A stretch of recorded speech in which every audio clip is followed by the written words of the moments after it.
Migratory Tux எவ்வளவு ஹைட்டுக்கு bro பறக்கும்? இங்க அலாஸ்கா அங்க இருந்து இந்தியாவுக்கு வரும். அப்படியே அதாவது அமெரிக்காவில இருந்து ஆசியாவுக்கு வரும். இந்த மாதிரி கண்டம் விட்டு கண்டம் கூட வந்து பறந்து வரும். ஆயிரக்கணக்கான கிலோமீட்டர் வந்து தாண்டணும். அதுல ஸ்பெஷலா வந்து 3 சொல்றேன்.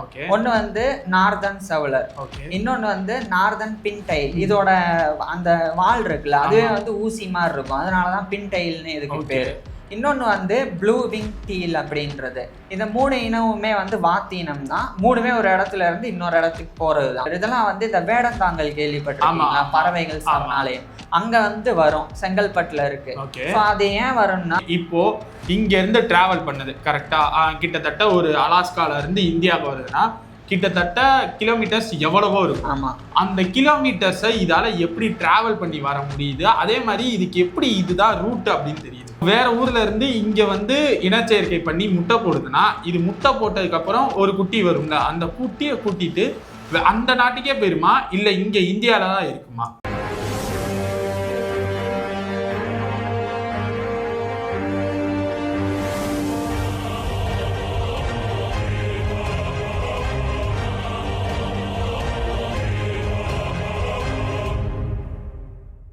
போன வீடியோல வாத்தோட சுவாரஸ்யமான விஷயங்கள் பலவற்றை பார்த்திருந்தோம். வாத்துல இவ்வளவு சுவாரஸ்யம் இருக்கா, வாத்துல இவ்வளவு நிறங்கள் இருக்கா அப்படின்னு சொல்லி இந்த சீரீஸ்லயே நிறைய வீடியோஸ் பார்த்திருந்தோம். பார்க்காதவங்க போய் பார்த்துருங்க.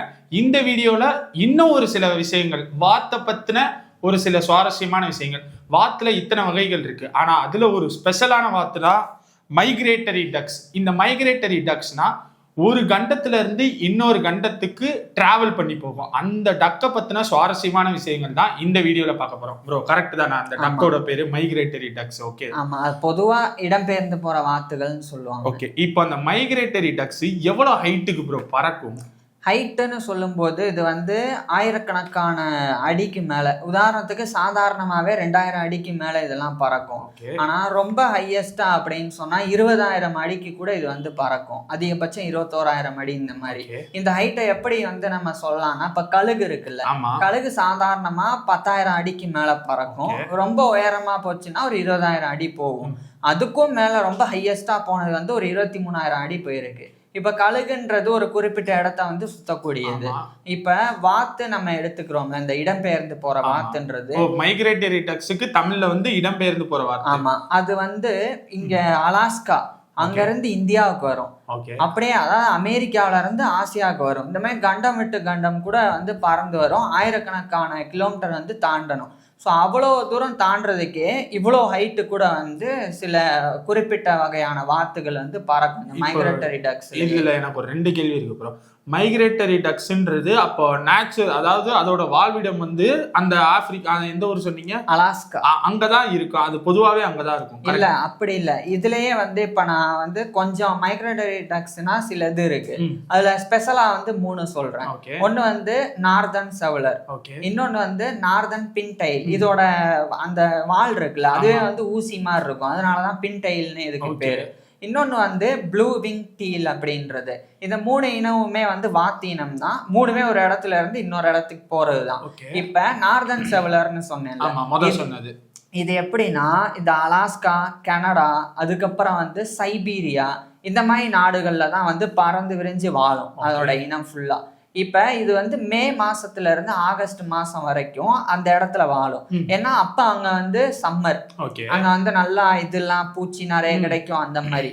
ஆனா இந்த செப்டம்பர்லாம் வந்துருச்சுன்னா கொஞ்சம் கொஞ்சமா அங்க குளிர் ஆரம்பிச்சிரும், பனி கொட்ட ஆரம்பிக்கும். அந்த நேரத்துல பனி கொட்ட ஆரம்பிச்சா பூச்சி நடமாட்டம் இருக்காது, பெருசா தாவரங்களும் வந்து சாப்பிடுறதுக்கு இருக்காது. அப்ப என்ன ஆயிரும், அங்க இருக்கிறதுக்கு சரியான உணவு பழக்கம் இல்லாம போகும், தேவைப்பட்டது கிடைக்காது. அப்பதான் அது என்ன பண்ணும்னா, இந்த செப்டம்பர்ல கிளம்பும். அந்த அலாஸ்காவோ இல்லைன்னா சைபீரியாவோ அங்கிருந்து கிளம்பி இந்தியா, ஸ்ரீலங்கா, பாகிஸ்தான், பங்களாதேஷ், இந்த மாதிரி மெக்சிகோ, ஸோ இது மாதிரி, அதுக்கப்புறம் வட ஆப்பிரிக்கா, அதாவது நார்த் ஆப்பிரிக்காவில் இருக்கிற நாடுகள், ஸோ இங்கெல்லாம் வந்து பறந்து வரும். அதுக்கு ஏற்ற மாதிரி பறந்து வரும். உதாரணத்துக்கு இந்த பின்டைல் இருக்குல்ல, அது நார்தன் செவலர், இதெல்லாம் வந்து இந்த வேடந்தாங்கல் கேள்விப்பட்டிருக்கீங்களா? பறவைகள் சரணாலயம் அங்க வந்து வரும், செங்கல்பட்டுல இருக்கு. ஸோ அது ஏன் வரும்னா, அங்க பெரிய ஏரி இருக்கு, 30 ஹெக்டர், அது பெரிய ஒரு இது அந்த இடமே. ஸோ அங்க வந்து இந்த மாதிரி இடம்பெயர்ந்து வரக்கூடிய பறவைகள் வந்து சாப்பிட்றது, அங்க இருக்கிற மரத்துல கூடு கட்டி தங்குறது, அந்த தண்ணியில வந்து நீந்துறது அப்படின்னு சொல்லி அவங்களுடைய வெக்கேஷன் மாதிரி. ஓகே. இப்ப நம்ம லீவுக்கு பாட்டி வீட்டுக்கு போற மாதிரி அவங்க இந்த லீவுக்கு இங்க வருவாங்க. அந்த மாதிரி அங்க இருந்து வந்து இங்க வேடந்தாங்களுக்கு வந்து வரும். சோ அது எப்படி வரும்னு நான் சொல்றேன்னா, அது வந்து ஆயிரக்கணக்கான கிலோமீட்டர்ஸ் இருக்கும். ஏன் வருது? மே டு ஆகஸ்ட் அங்க நல்லா இருக்கும். செப்டம்பருக்கு மேல அங்க வந்து குளிர் ஆரம்பிச்சிரும். அப்ப அங்க இருக்க முடியாது. இருக்க முடியாது மீன்ஸ் சாப்பாடு கிடைக்காது. இதனால குளிர் தாங்க முடியும், ஆனா சாப்பாடு கிடைக்காது. அதனால சாப்பாடு தேடி வேடந்தாங்களுக்கு வந்து வரும். சிலது இருக்கு வேற பறவைகள்ல, வாத்த விட்டுருங்க, வேற பறவைகள் வந்து வேடந்தாங்களுக்கு வந்து இனப்பெருக்கம் பண்ணி குஞ்சு பொறிக்கிறதுலாம் இருக்கு. சோ இப்ப எங்க வந்து முட்டை போட்டு ஒரு பறவை வந்து குஞ்சு பொறிக்குதோ அது அதனுடைய சொந்த இடம். இப்போ ஒரு டவுட், இப்போ வேற ஊர் வேற நாட்டுல இருந்து நம்ம ஊருக்கு வருதுன்னு வச்சுக்கிறோம். இங்க வந்து ஒரு நிமிஷம் ஓகே, வேற ஊர்ல இருந்து இங்க வந்து இனச்சேர்க்கை பண்ணி முட்டை போடுதுன்னா, இது முட்டை போட்டதுக்கு அப்புறம் ஒரு குட்டி வரும்ல, அந்த குட்டியை கூட்டிட்டு அந்த நாட்டுக்கே போயிருமா இல்ல இங்க இந்தியால தான் இருக்குமா? அந்த நாட்டுக்கே போயிரும். அப்ப குட்டியை கூட்டிட்டு போயிரும். ஆமா, அந்த குட்டியை கூட்டிட்டு போறதுக்கு முன்னாடி அந்த குட்டிக்கு எப்படி சாப்பிடணும், எப்படி பறக்கணும், எப்படி ஒரு வேட்டையாடுற பறவை வந்தா தப்பிக்கணும், அதுல இருந்து ஒரு கழுகு மாதிரி ஒரு பறவை வருதுன்னா எப்படி தப்பிக்கிறது எல்லாமே சொல்லி கொடுத்துரும். ஏன்னா இதுக்கு நிறைய நேரம் இருக்கும், 6 மாசம் வரைக்கும் இருக்கும். இப்ப செப்டம்பர்ல ஆரம்பிக்குதுன்னு வைங்க, ஒரு அக்டோபர்ல இங்க வருதுன்னா அடுத்து மார்ச் மாசம் வரைக்கும் இங்கதான் இருக்கும். சோ அது வரைக்கும் இதுக்கு நிறைய டைம் இருக்கு. இது இனப்பெருக்கம் பண்ணி அதிகபட்சம் 35 to 40 நாளுக்குள்ள குட்டியே வெளியே வந்துரும் முட்டையில, இந்த வாத்துல பொறுத்த வரைக்கும். ஆமா, அப்ப அங்க இருந்து இன்னும் மிஞ்சி போனா ஒரு 70-80 நாளுக்கு மேல இருக்கும். அதுக்குள்ள அது பறக்கவே ஆரம்பிச்சிடும், இன்னும் குட்டி வாத்துகளும். சோ அதனால அதுக்கு எல்லாமே கத்து கொடுக்கும். ஆனா இந்த நார்தன் சவுலர் வந்து இங்க வந்து முட்டை போட்டு குஞ்சு பொறிக்காது. அங்க இதனுடைய சொந்த இடம் வந்து நார்த் தான், குறிப்பா வந்து அலாஸ்கா, சைபீரியா, ஐரோப்பிய நாடுகள்லயும் சில அங்கதான் வந்து முட்டை போட்டு குஞ்சு பொறிச்சு அந்த மேல இருந்து ஆகஸ்ட் செப்டம்பருக்குள்ள அதுக்கு நல்லா பறக்க சொல்லி கொடுத்துட்டு அதுக்கப்புறம் அங்க இருந்து இந்தியாவுக்கு கூட்டு வரும். சோ இந்த மாதிரி நடக்கும். இப்போ நீங்க சொன்னது மாதிரியே வச்சுக்கிறோம், இப்ப இந்தியால தான் அது வந்து சொல்லி கொடுக்கும் கரெக்டா? வாத்தை பொறுத்த வரைக்கும் இப்போ ஒரு குட்டி பிறந்துருச்சுன்னா அங்க சொல்லி கொடுக்கும், அலாஸ்கா அந்த மாதிரி குட்டி பிறந்துருச்சுன்னா இங்க வச்சுதானே சொல்லி. ஆனா இங்க வந்து பிரீடிங் பண்ணாது. பிரீடிங் மேட்டிங்லாம் அங்கதான் நடக்கும். அவங்களுக்கு இந்த வாத்துகளுக்கு சொந்த இடம் வந்து அங்கதான், சொந்த வீடு. இது வந்து ஒரு டூர் போற மாதிரி. அப்ப இங்க வந்து இனச்சேர்க்கை பண்ணாது. ஓகே, இப்போ இங்க இருந்து டிராவல் பண்ணுது கரெக்டா? கிட்டத்தட்ட ஒரு அலாஸ்கால இருந்து இந்தியாவுக்கு வருதுன்னா கிட்டத்தட்ட கிலோமீட்டர்ஸ் எவ்வளவோ இருக்கும். ஆமா, அந்த கிலோமீட்டர்ஸை இதால எப்படி டிராவல் பண்ணி வர முடியுது? அதே மாதிரி இதுக்கு எப்படி இதுதான் ரூட் அப்படின்னு தெரியுது ப்ரோ? இதுதான் வந்து ரொம்ப ஆச்சரியமான விஷயம். இப்ப இதுல 2 விஷயம் இருக்கு. டிராவல் பண்றதுக்கு முன்னாடி இப்ப செப்டம்பர்ல கிளம்ப போகுதுன்னா அதுக்கு முன்னாடியே நிறைய சாப்பிட்டு உடம்ப வந்து தேத்தி வச்சுக்கும், கொழுப்பா வந்து சேமிச்சு வச்சுக்கும். ஏன்னா ஆயிரக்கணக்கான கிலோமீட்டர்ஸ் வந்து பறக்க போறோம் அப்படின்னு அதுக்கு வந்து தெரியும். அதனால நல்லா வந்து சாப்பிட்டு வச்சுக்கும். அதுக்கப்புறம் கூட்டமா ஆயிரக்கணக்கான பறவைகள் சேர்ந்து ஒரு குறிப்பிட்ட நேரத்துல அது வந்து மேல பறக்க ஆரம்பிச்சிடும். பறக்க ஆரம்பிச்ச உடனே அவைகள் வந்து வி ஷேப்ல வந்து பறக்கும். நீங்க சாதாரணமா இப்ப காக்கா குருவி எல்லாம் பார்த்தா சும்மா பறந்துட்டு இருக்கும் கண்ணாப்னான்னு. ஆனா இடம்பெயர்ந்து போற பறவைகள் பார்த்தா அம்பு மாதிரி மேல இருந்து நம்ம பார்த்தா வந்து வி ஷேப்ல இப்படி பறந்து போயிட்டே இருக்கும். இது ஏன் இப்படி பறக்கும்னா முன்னாடி இருக்குல்ல அந்த ஒரு வாத்து வந்து பறக்கும்போது அது காத்த கிழிச்சிட்டு பறக்கும். அப்ப பின்னாடி வரக்கூடிய வாத்துகளுக்கு அது வந்து ஒரு மிதப்பு விசையை கொடுக்கும். பிளஸ் ரொம்ப எனர்ஜியை செலவழிக்கணும்னு அவசியம் இல்லை. அந்த முன்னாடி இருக்கிற வாத்து வந்து எனர்ஜியை செலவு பண்ணா போதும், மற்ற எல்லாமே அந்த காத்தை கிழிச்சிட்டு வேகமா வந்து பறக்க முடியும். சோ அந்த மாதிரி இவைகள் வந்து பறக்கும். இப்போ ஒரு வாத்து கேப்டன் பண்ணி லீட் பண்ணி அந்த டீமை கூட்டு போகுது கரெக்டா? அதுக்கும் ஓரளவுக்கு தான் எனர்ஜி இருக்கும். அப்போ அந்த எனர்ஜி தீர்ந்துருச்சுன்னா அந்த வாத்து பின்னாடி போய் 2வது பிளேஸ்ல இருக்கிற வாத்து லீட் பண்ணுமா, இல்ல இதுதான் கடைசி வரைக்கும் வாத்து தான் லீட் பண்ணி அந்த டீமை கூட்டு போகுமா? இல்ல, வாத்து வந்து டயர்ட் ஆன உடனே கடைசி போயிடும். அப்ப இதுக்கு முன்னாடி இருக்கும்ல அந்த வாத்து அப்படியே லீடிங்க்கு வந்துரும். அது பண்ணி டீம் லீட் பண்ணி கூட்டு போகும். அதுக்கு டயர்ட் ஆயிடுச்சுன்னா இந்த மாதிரி. அதே மாதிரி இங்க இன்னொரு பிரச்சனை இருக்கு.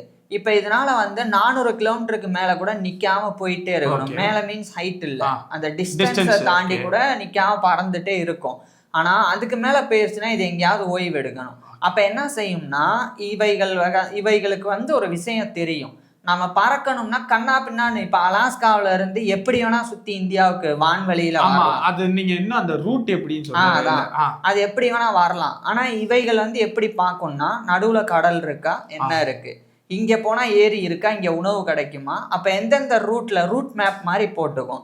இதை எப்படி ஞாபகம் வச்சுக்கணும்னா பூமியினுடைய காந்தப்புலன் மேக்னெட்டிக் ஃபீல்டு, அது சூரியன், நட்சத்திரம் இவைகளுடைய அந்த திசை இருக்குல்ல, அதெல்லாம் வச்சுக்கிட்டு நம்ம எந்த பக்கம் போறோம், எப்படி போகணும் அப்படின்றத அது வந்து புரிஞ்சுக்கிட்டு தான் இது வந்து பறக்குது. பிளஸ் இவைகளுக்கு முன்னோர்கள் வந்து ஒரு விஷயம் சொல்லி கொடுத்துருக்கோம், இந்த வழியா தான் போகணும், இந்த வழியா தான் வரணும். ஏன்னா அந்த வழியா போனாதான் ஒரு 200 கிலோமீட்டர் போனோடனே ஒரு ஸ்டாப் வரும். அந்த இடத்துல இறங்கி ஏறி இருக்கும், நல்லா சாப்பிடலாம், நிறைய ஆபத்தே கிடையாது, அங்க நமக்கு தேவையானதெல்லாம் கிடைக்கும். அதெல்லாம் சாப்பிட்டுட்டு மறுபடியும் அங்கிருந்து இந்த பக்கமா பறக்கணும். இதெல்லாம் அவங்களுக்கு வந்து ஜீன்லயே இருக்கும், முன்கூட்டியே தெரிஞ்சுட்டு. இப்ப என்ன நடக்குதுன்னா, இப்ப சமீபத்துல வந்து நிறைய அந்த ஏரிகள் வந்து ஆக்கிரமிக்கப்படுது, வீடு கட்டப்படுது. அப்ப இந்த மாதிரி வேற ஒரு இடத்துல இருந்து இடம்பெயர்ந்து வரும்ல, அந்த பறவைங்க எல்லாம் அந்த இடத்த பார்த்துட்டு ஏரி இல்லைன்னு ஏமாந்து போகுது. ஏன்னா இப்ப அது இறங்கி சாப்பிட்டாதான் அடுத்து பறக்க முடியும், அதுக்கு எனர்ஜி கிடைக்கும். இப்ப இல்லைன்னு அது வந்து குழம்பி போய் எந்த பக்கம் போறது, ஏன்னா அது வந்து மேப் மாதிரி ஞாபகம் வச்சுக்கும், இந்த திசையில போனா இங்க ஏரி வரும், இங்க ஒரு குளம் இருக்கும்லாம். ஆனா அது இல்லைன்னா அதுக்கு என்ன நடக்க ஆரம்பிச்சிரும், எதுவுமே காணாம். இப்ப நம்ம எப்படி போறதுன்னு அந்த வாத்துகளுக்கு வந்து தெரியாது. தெரியாம போகும்போது இப்ப 2 வழிதான் இருக்கு. ஒண்ணு கிடைச்ச இடத்துல இறங்கிடணும், அப்படி இறங்கினா மனுஷங்கனால அதுக்கு ஆபத்து இருக்கு. இல்லையா இறங்காம பறந்துட்டே இருக்கணும். அப்படியே பறந்துட்டே இருந்தாலும் எனர்ஜி தீந்து போய் ஒவ்வொன்னா கீழே விழுந்துடும். ஸோ அந்த மாதிரி பிரச்சனை இப்ப வந்து இந்த மைக்ரேட்டரி டக்ஸா இருக்கட்டும், மற்ற பேர்ட்ஸா இருக்கட்டும் அழிஞ்சுக்கிட்டே வருது. இது வந்து துரதிர்ஷ்டவசமான விஷயம்.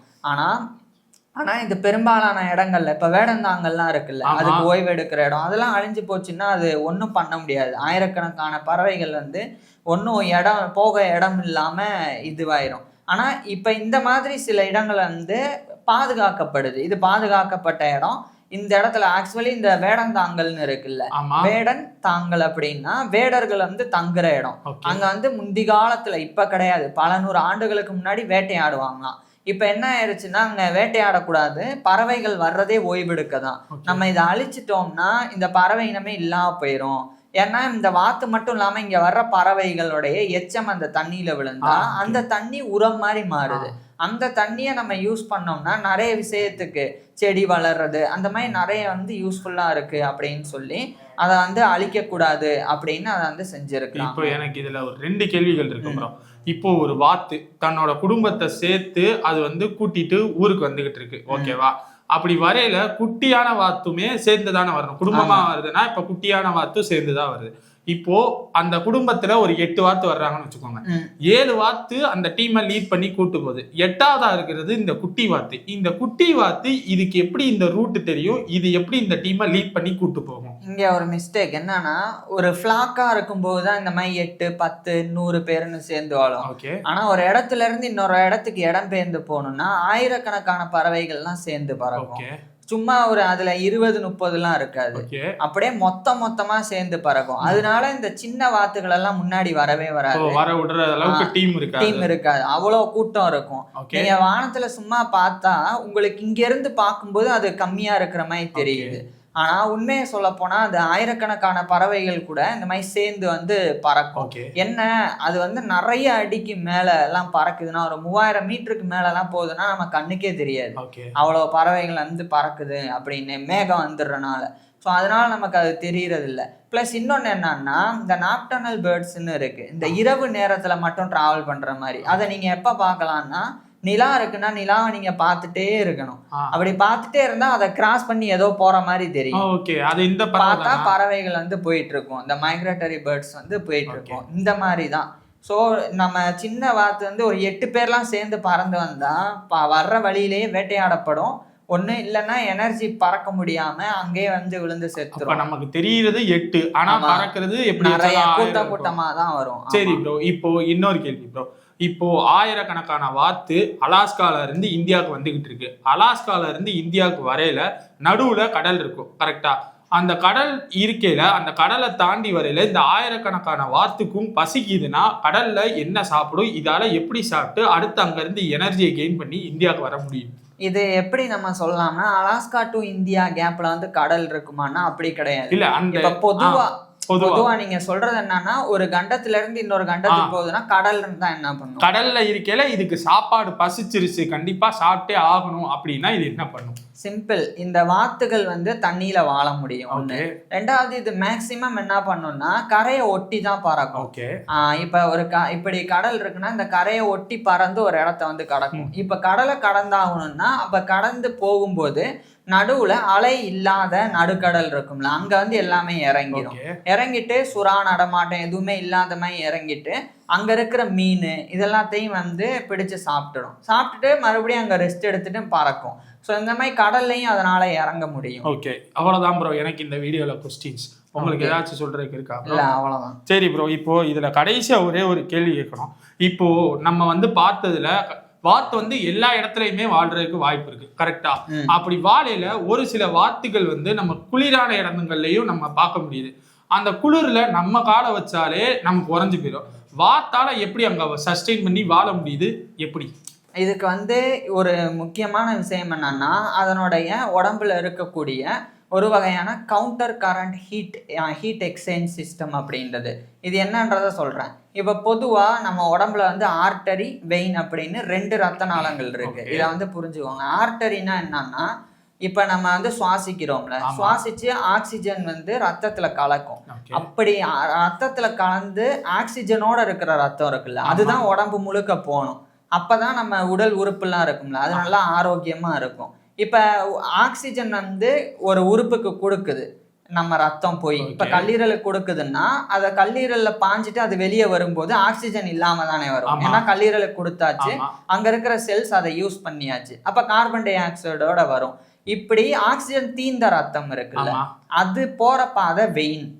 அந்த ரத்த நாளத்துக்கு பேரு வெயின். இந்த ஆக்சிஜனோட உறுப்புகளுக்கு போகுது இல்ல, அந்த பாதை தான் வந்து ஆர்டரி. ஸோ இது வந்து உங்களுக்கு புரிஞ்சிருச்சுல. ஆர்டரினா அந்த ரத்தத்துல ஆக்சிஜன் இருக்கும், நல்ல ரத்தம், சூடான ரத்தம்.